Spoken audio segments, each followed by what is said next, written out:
Quiet. So Larry and I were talking, just as we were walking in, Larry was making a comment about, must be something about Acts, because there's a lot of people talking about Acts. And he made a comment about what we talked about last week and what Wade was talking about. It is really weird. I mean, really weird that Wade doesn't have a clue what we're doing in here. We don't have a clue where his lessons are going, but so far, they've been almost perfectly aligned. If we would ever get caught up. If we would get caught up to it, yeah, so. In 3 weeks, you're gonna understand what that means, maybe. I mean, you've heard him use the term unseen realm several times. He talked about N.T. Wright today, being one of his favorite authors, and as I was telling y'all last week about the book, The Resurrection of the Son of God, it was a book that I recently read. That's the first time I'd ever read anything of N.T. Wright. And he's way over my head, just like just about anybody would be, but it's still very, very creative material. So, hey, listen, thank you for coming back. We have a few people I know that weren't not here last week. Hi, Cheryl. One of them was Cheryl. Cheryl was. I just wanted to point that out. Well, I guess I can come sit up front. Because we wanted to do that. Kicking machines to keep them away. We are recording these going forward, which means I've been instructed I have to be careful, if you know what I say, and be nice. And also, if you see me walk too far this way, point me back, because I'm getting off stage if I go this way too far. And I need people in the back. I had a gentleman come up to me after the class last week and remind me to speak up a little bit. So, especially if y'all are on the back seat, rows, whatever, if you know, just point to your ear or something. My voice doesn't project very well, and I'm wearing Invisalign, which also kind of makes it harder for me to hopefully they don't fall out. They do kind of stop it from projecting stuff. I've got some of what I'm going to be doing today written, and the main reason I've done that is so that I can stay on track to get through it, because I want to get through this one section today, and there's some very specific points that I want to talk about. But I did want to review just real fast, a little bit from last week for those that weren't here. We are talking about Paul's worldview. Worldview may be a new term to you. It may be a term that you've heard a lot. It may be something that you know extremely well. But for most people, they don't, not so much. And we, Anthony and I, have been going through just reading some books and some series of things and talking a lot about worldview. So last week I jumped into and told you a little bit about a podcast, that I had listened to, because one thing, there was just a series of events that brought me to a place in my life where all of a sudden I was just really thinking about mission that Wade's been talking about. And how are we as a body of Christ, as the church, and then as individuals, how are we moving mission forward? And so, ironically, he's doing this whole series on movement, which really falls nicely with what we're talking about. But that's kind of where my brain was at. And so I got to a place where I just felt like it was time for me to stop talking so much and it was time to get out of my head a little bit and just start listening. Because I'm just starting to see things where there's just this, in my view, there's a rapid decline in Christianity worldwide, maybe not so much in some countries, but here specifically. And so I just wanted to just sit back and just start listening. And so in doing that, I was really interested in hearing in the younger generations and where they were at, where their brains were at. And as I was doing that, I kept hearing over and over and over about worldview. I was telling you about this podcast, Agnostic, and it is an agnostic and an atheist, and they're brothers. One of them I know very, very well. He dated my daughter in high school. So I know these guys, love them, they're brilliant. And I was fascinated about their story because they both came from a fundamental evangelical foundation. Their father was a minister in a church. They both went to Christian high schools, Christian colleges. The one that is now an atheist got his degree in ministry from Lindenwood University in St. Louis. So they were very hard for me to listen to, but the thing that I wanted to point out was from that last week, I want to just bring up again today. I kept hearing about worldview. They would invite people onto their podcast that were on the other side, that were Christians, that were friends of theirs, they went to school with, buddies, all back into high school and stuff. And they were always talking about, they would start out, tell me about your worldview. And it was about defending, and they would state their worldview, where they were at. So that's what got me on this path about worldview. So what is my worldview? Do I even know what my worldview is? What is it? Can I defend it? Can I articulate it? Because that's what drives your behaviors. So that's what really got me going. And then I'll mention a little bit about my girls. And all three of them, all three went to Christian high schools. All three graduated from Harding University. But none of them attended a traditional church today. None of the three. Now they will tell you that they didn't leave the church. They just left the building. And they're all three very actively involved in their communities. And they're serving the needs of others in a very affectionate and loving way. So that's kind of odd for us to think about it. So I brought this up with Joe, my oldest daughter. Who, by the way, I have names for all three of my girls that I gave to them when they were little, and that's a real long story. I'll share with you some of it. But Joe is my most excellent one, Jess is my most lovely one, and Amy is my most precious one. And I call them by those initials all the time, MEO, MLO, and MPO. So I used to give them notes, and I sounded MEO, I'll say something to MEO, and give it to Terry. And by the way, Terry is MOO, which stands for Moo, which is my one and only. So she has one too. So they all have one. So I was talking to Joe about this last week, and I said, would you be interested in doing a video? Because I would like for the folks maybe to hear a little bit about things from your worldview. So she's agreed to do that. So we're going to pass out. The class is pretty full, so Larry, we've got 40 of these, so maybe some couples can take this. But what I'm going to ask you to do, so here's the deal. We're going to do this video. We're going to call it Ask Joe. In a couple of weeks, I'm going to sit down with my MEO, the most excellent one, to hear her perspective on some of this worldview stuff. What questions do you have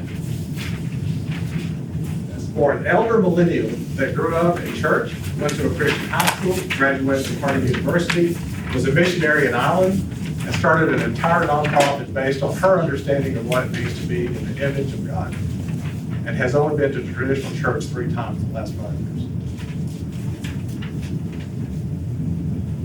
And one of those 3 times was here about 2 weeks ago. So I'd like to know, me saying that to you, what kind of questions would you like to ask? And then based on your questions, we're going to do a Zoom video, Joe and I. And I'm going to look at your questions, and hopefully I'll get some responses back from you as what kind of questions this brings to your mind. And don't worry about it being controversial or making anybody mad, just write it out. And because I pretty much know what a lot of the questions might be. That's okay. But you know what, church? It's time to start talking about this stuff. It really is. And so we'll take that kind of skinny it down. We know that we only have about 30 minutes in here. Anthony and I are both going to be gone on October 9th. So we're both going to be gone. And we thought about having somebody come in and do land, and we thought, nah. So we're going to do this video. We're going to record it, and then I think you're in charge of the video, aren't you? Did you know that yet? No. Okay. Cheryl, Anthony is going somebody, you just volunteered. Somebody's going to be in here to start the video on October the 9th. So let's just see where this goes. And this is kind of different, okay? But that's okay. That's what we're going to do it here. We're going to do kind of different. All right, everybody good with that? I mean, did everybody get that? All right. What I'm going to do is just really 2 slides today.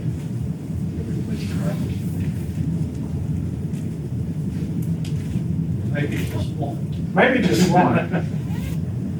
How come this isn't working? Oh, because I haven't put the the thingy and the thing, so. Hold that thought.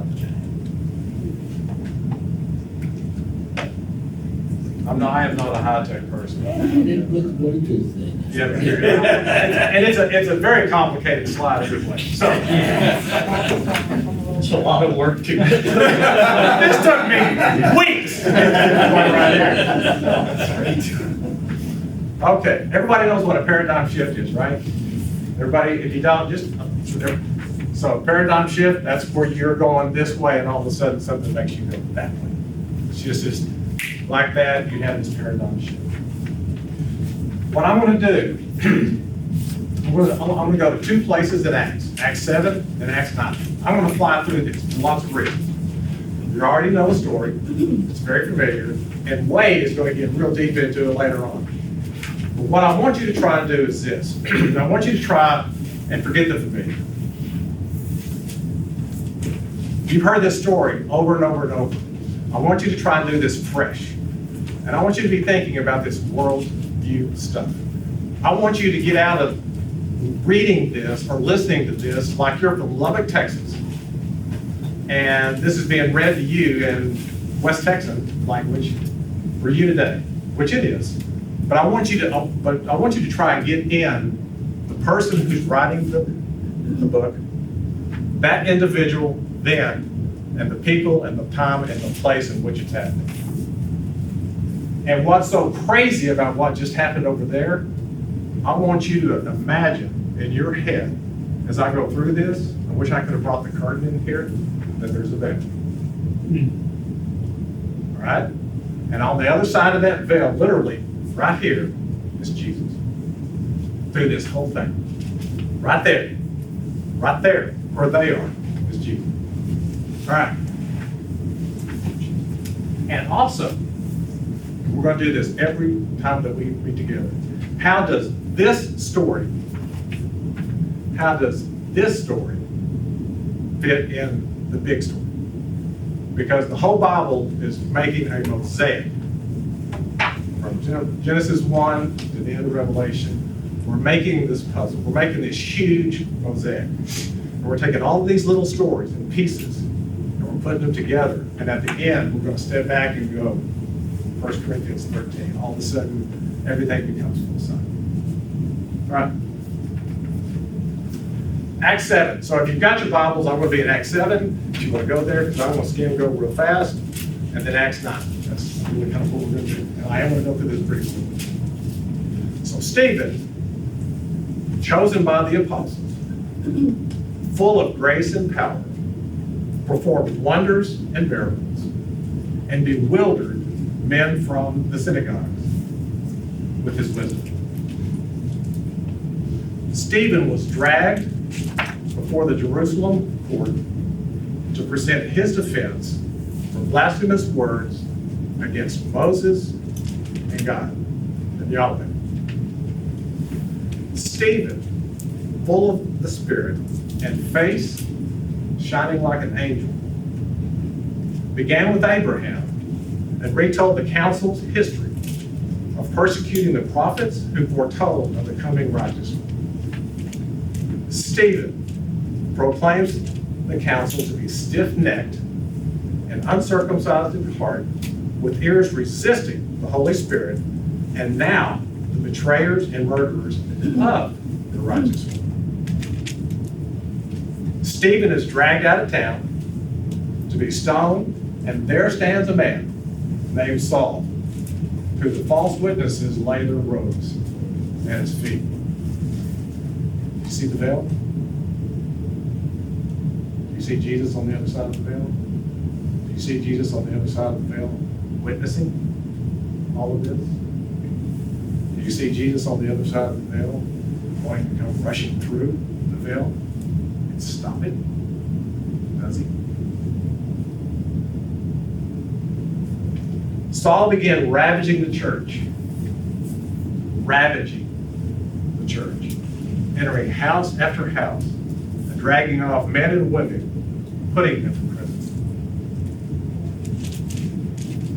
Can you imagine the buzz that's going on in Jerusalem? Can you put yourself in that situation? This is Jerusalem, where all the things just, I don't know how much time had elapsed, but not too long ago, about the whole thing about Jesus and the crucifixion and the talk of his resurrection and the Pharisees and the two sects between the Gentiles and the Jews. Can you just imagine what was going on in Jerusalem was? And then this happens? And there's so much going on here. It's political, earthly wise, between the Judaism sect and what's happening. It's political, it's everything. And people are just walking around going, what's up with all of this? We're going to fast forward, because after this happens, Acts 9 is really about, Acts 8, it's really about this buzz of Jerusalem turns to the persecution of the church, how it just steps forward, and a lot of it because of Saul, what he does. So let's jump to 9. Saul heads to Damascus after receiving letters from the head priest with authority to bind and arrest men and women of the way and bring them back to Jerusalem. Now, can you imagine a guy getting permission to do that? Jesus encounters Saul on the road to Damascus. I bet Saul didn't see that coming. Pun intended. Okay? Jesus then encounters Ananias in Damascus. And then Ananias questions Jesus' judgment. Jesus, the air must be thin up there, because do you know who this guy is and what he's doing? To your people, to your followers, to your faithful. And here's the big one. Jesus declared, you all know this verse by heart, but listen to it, because it's so critical what's going on. And what Jesus declares, he is sticking the stake in the ground and said of Saul, he is a chosen instrument of mine to bear my name before the Gentiles and the kings and the sons of Israel. For I will show him how much he must suffer for my name's sake.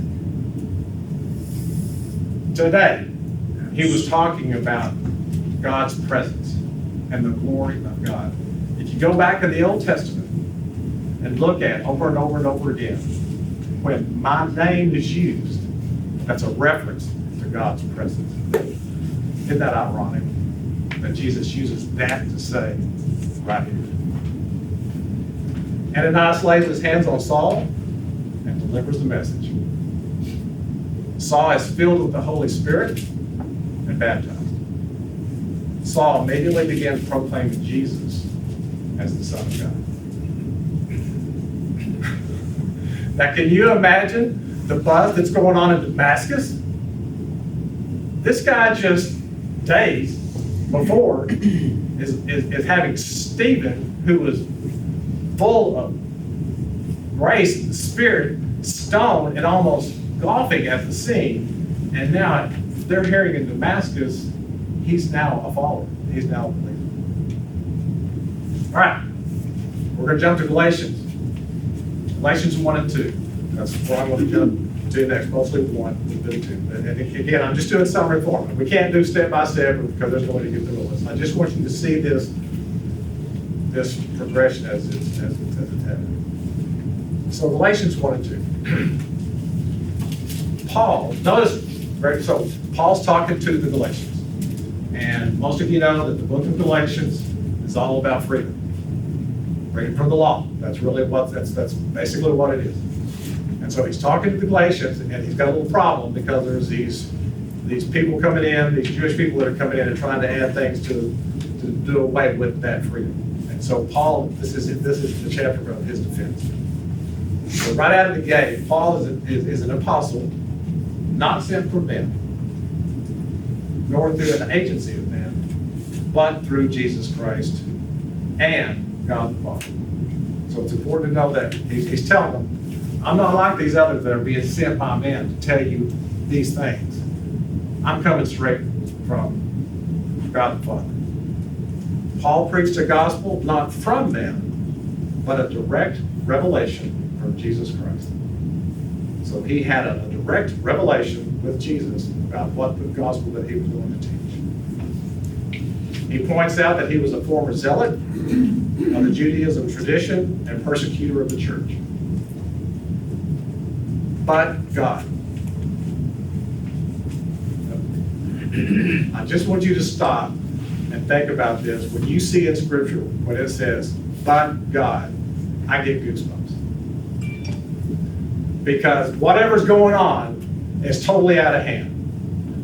And really where it is, it's anything and everything that God did not intend, which we would call chaos. But God is going to restore everything. And he's going to bring it back to Eden. So anytime you see, but God, raise your hands and sing a hallelujah, because something good is about to happen. Unless you're on the other side of it, something really bad's about to happen. But God set Paul apart from his mother's womb to reveal his son to the Gentiles.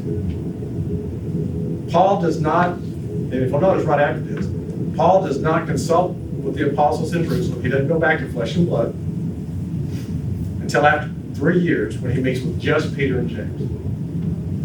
Paul then returns to Jerusalem after 14 years because of a revelation. I mean, I don't know that he would have ever gone back to Jerusalem, but he has this revelation. So he does go back. Paul defends his gospel of freedom from bondage to the Gentiles before the council in Jerusalem. Paul leaves Jerusalem with the right hand of fellowship and an agreement of his ministry to the Gentiles. He would go to the Gentiles, and the Jerusalem church would go to the circumcision. That was the agreement whenever he left. Peter then, a little bit later, we don't know if it's days or weeks or months, but a little bit later, Peter comes to Antioch and causes a scene among the Gentiles due to his hypocrisy, which Paul deals with very quickly. There's a long section in there, but Paul immediately jumps all over this because, Peter comes down and he was okay with what they agreed about not forcing them to be circumcised and all of these things. And Peter's kind of good. He's eating with them, which, Jesus don't do that with Gentiles. But Peter's good with all of this until what happens? Until some of his buddies come down from Jerusalem, and now all of a sudden he feels the heat from his peers, and now he's starting to separate from the Gentiles. And that is hypocrisy to the gospel of freedom, which is what Paul is proclaiming. So he gets in his face about it, and he gets in his face about it in front of the Gentiles. They know about it. The Jerusalem brethren simply cannot get over no law requirement. They just can't deal with it. That's their worldview, and they're not changing. Okay, Jesus, we get that. We believe it. We saw what happened. We believe it. But man, they just can't get over this no law required. Because Paul's going to use the rest of Galatians to say, the law's not bad, but it's not applicable anymore. Most of it's not applicable. Not 98% of it's not applicable. None of it's applicable. It's by faith that we're saved, not the law. So then Paul has his famous response, Galatians 2:18 and 21, where he's talking to Peter directly about all of this, and he has an argument about the Jewish thing. And then he says, for if I rebuild what I have once destroyed, I prove myself to be a transgressor. I have been crucified with Christ, and it is no longer I who live. Christ lives in me, in the life which I now live in the flesh. I live by faith in the Son of God, who loved me and gave himself for me. I do not nullify the grace of God, for if righteousness comes through the law, then Christ died in me. All right, let's sum that all up. So to kind of sum that all up now, this is what I want to get to today. Saul was a radical, ambitious, young Jewish man, aspiring to become a leader among his second temple Judaism peers. We'll talk more about that later, about the whole difference between the second temple Judaism is a little bit different than the original Israelites, the way that the laws were in the original temple. He was intelligent and knowledgeable of the law. Saul was in Jerusalem during Jesus' ministry and would have been well aware of the impact Jesus was having on the people and known of the miracles he was performing among them. Saul would have known of the arguments put forth by Jesus to his fellow Pharisees, telling of the kingdom to come and proclaiming he was the fulfillment of Yahweh's plan to restore Eden and bring the Jewish people out of exile. In other words, Saul knew that Jesus was proclaimed to be Messiah,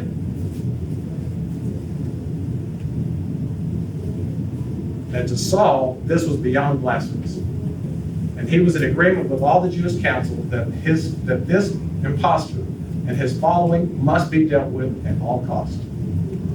He would have known about all that was being attested about Jesus' resurrection, but he was not minded.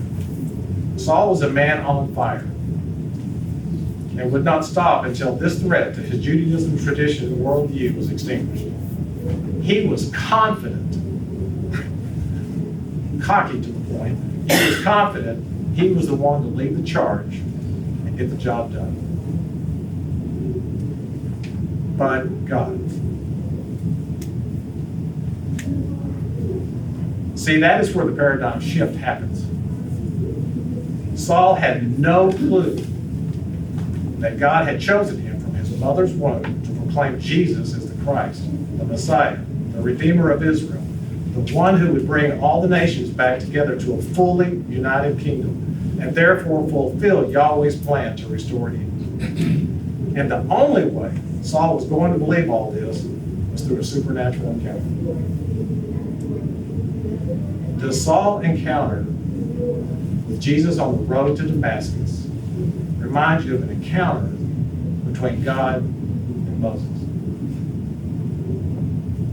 Think about that. And we're going to get more into later about how all of this has happened in the Old Testament. The Messiah telegraphs into the New Testament. But that's just kind of a starting place to think about with Paul, because we're going to be talking a lot about Paul. Isn't it amazing how God uses the most unlikely people in the most unlikely way to accomplish his ultimate plan? And isn't it even more amazing how God uses his Spirit to empower those he chooses to fulfill his purpose? Right over in what Wayne was talking about today. And he does all of this to do what? To keep the mission moving forward. It took a paradigm shift in Paul's worldview for him to go from wanting to crucify Christ to proclaiming he was now crucified with Christ. Okay. So I want to pull back a little bit on Saul's worldview and why that's important to us. One of the things that I think we miss is that we think that the world knows all this information. And so when you look at Saul, his history and their worldview is, we're the only ones that Yahweh chose in this world. And Yahweh only talks to us. And if you want to know about Yahweh, you either have to come to us or you have to convert to following the Torah, get circumcised, and then you have to do it our way. And even in the Israelite sect, there are 3 or 4 different divisions that say you have to do it our way. And all 4 of them argue about what our way is. And Saul is at the forefront. I mean, he is the leader of the time. And when this whole Jesus character comes up, and this following of Jesus starts to erode what the Israelites believe, because we're the only path to Yahweh. And now this Jesus character comes up and saying not only is he Yahweh's son, but he's the path to Yahweh. That's a whole world of problem. And then for us in 2022, we have the same problem. And if you're not a 30-year Church of Christer, then I apologize. But our worldview, a lot of our worldview, is that the Church of Christ, and the Bible is the only way to reach heaven, and you're going to do it our way. And pre-COVID, it was you have to come to class, you have to come to church, then you have to come Sunday night, then you have to come Wednesday night, and if you don't, you're guilty, and that's the only path. That was our worldview, and then COVID shifted that a little. And okay, well, during COVID, you can go to church online, but we're still going to check and make sure you're there. But your checkbox and your pathway to Yahweh is still this way, right? And the problem with this is our universe doesn't think that way. And if you're younger than 30, then they certainly don't think that way. And if you want to talk to me about Jesus and the pathway to Yahweh, well, guess what? I don't believe your Bible. I don't believe what those people wrote. And, in Emmy's terminology, it's written by a bunch of old white men. Why should I follow what they say? Because what is described there is not the divine that I believe in. And the way you act is not what I think the divine calls us to act. And so now we've got two totally different worldviews. And you can't approach someone with that worldview by going, oh, well, look right here at Acts 2:38. This is what this says, and that's how you get to Yahweh. Because they look at that and go, okay, well, I don't agree with your book. Well, now what do we do? Because if you don't agree with my book, and this book is the only way that I have to share Jesus with you, now what do we do? And we're stuck, and I can't reach you because you don't agree with the only pathway that I think there is to go through, right? So what our plan is, if we ever get there, is to walk you through, well, why does the worldview of the Israelites matter to us? And how do we use that to then share the gospel if I don't have the Bible? Because one of the things that we joke about is, there were a lot of people saved and converted to following Jesus before the Bible. Well, how did they do that? If you don't have the Bible, how do you convert to follow Jesus? And how does Stephen get to the point of, I totally understand the Israelite worldview? How does Stephen then convert and say, let me tell you about a story that begins with Abraham and comes through Jesus, and I'm willing to die for that? How do we get there? And because if we don't understand our audience, we can't reach them. We can't share the gospel. I'm being a little hateful towards myself, not necessarily you, because I don't think this is your truth, it's mine. If I don't have this and you don't believe in this, how do I convert you? I don't have the skill set all of a sudden. Because my Jewel Miller film strip that's rolling in my head uses this. Well, if you don't agree with this and you don't accept this as truth, I got to figure out a different way to reach you.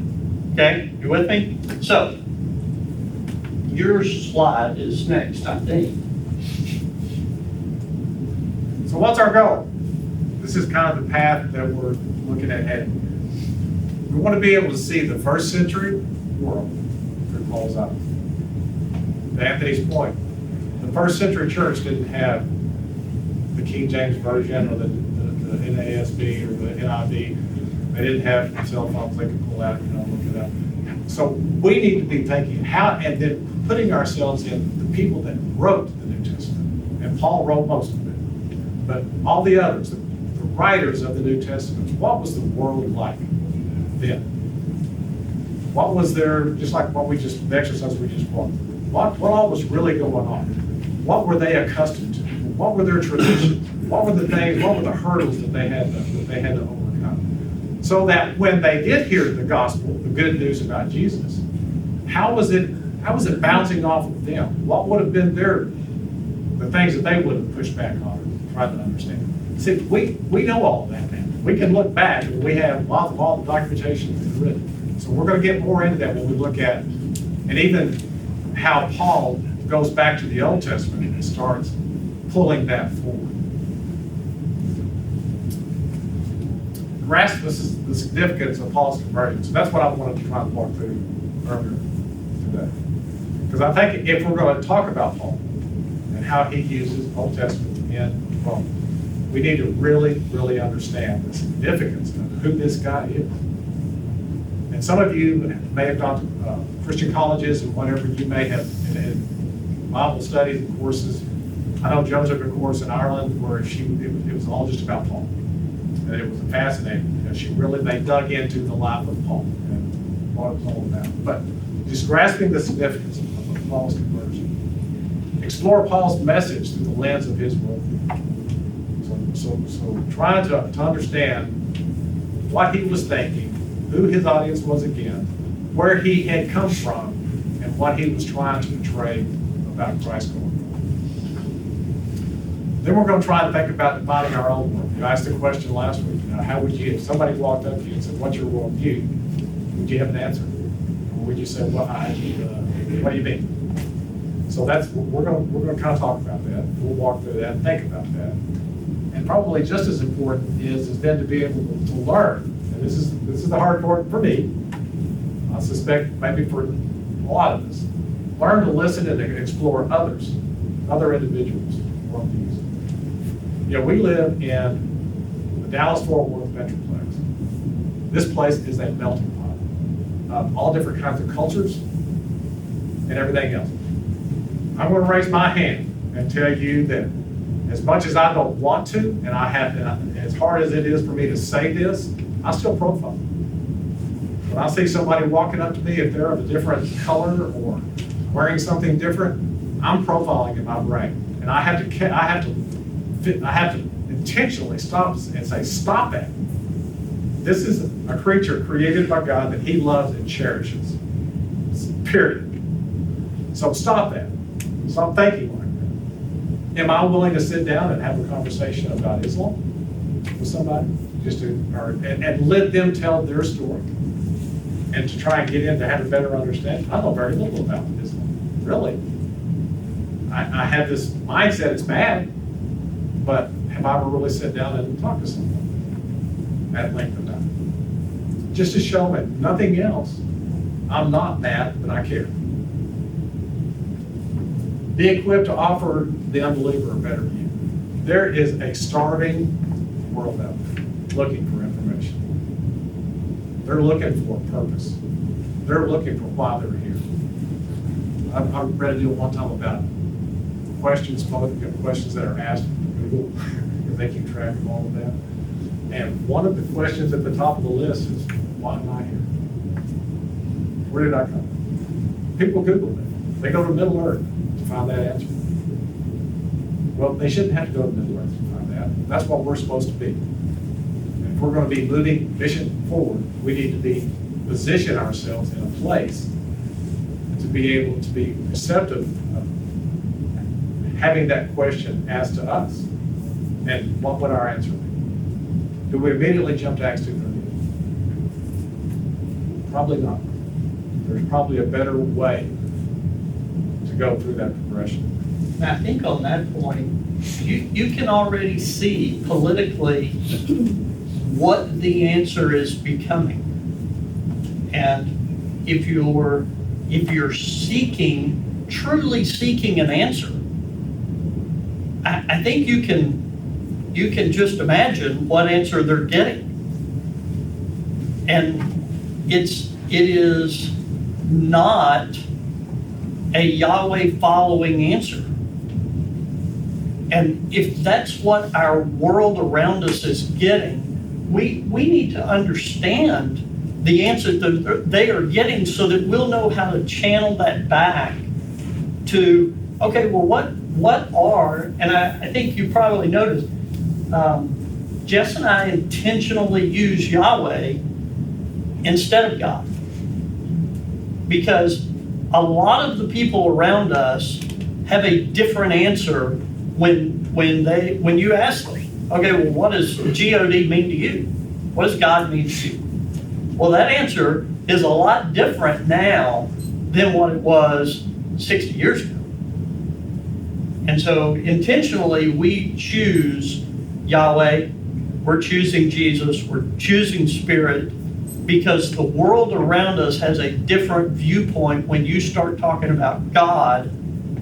And hopefully when we go forward in this, the viewpoint of Paul was different, because there are other gods that he's having to deal with.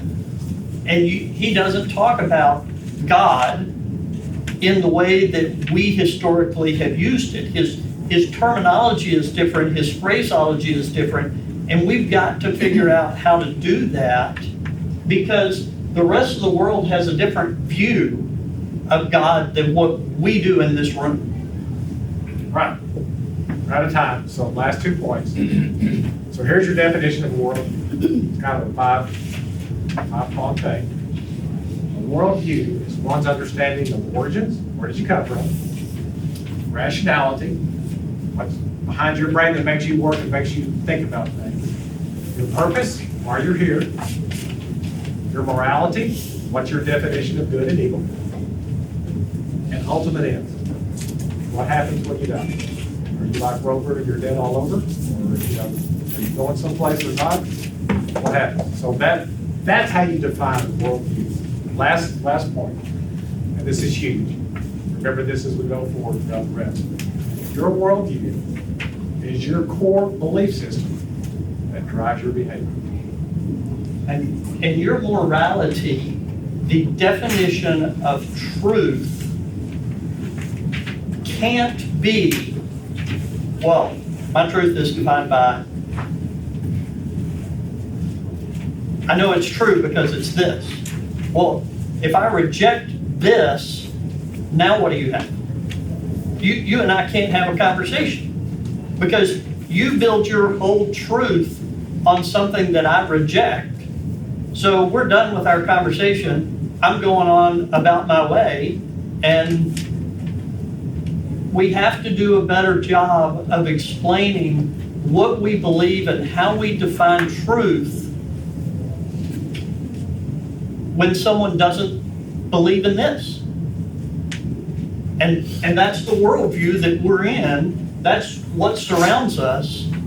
And we're not in a world anymore that you can pull out this and say, let's use this as our basis.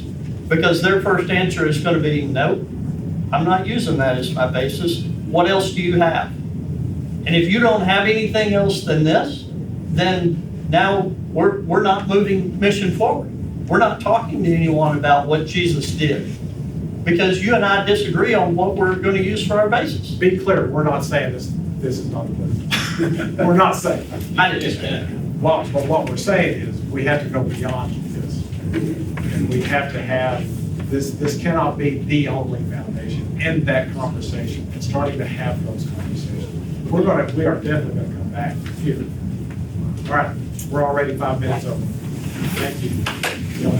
If you've got questions, you can give them to me now, text them to me, you can email them to me. Everything's fine.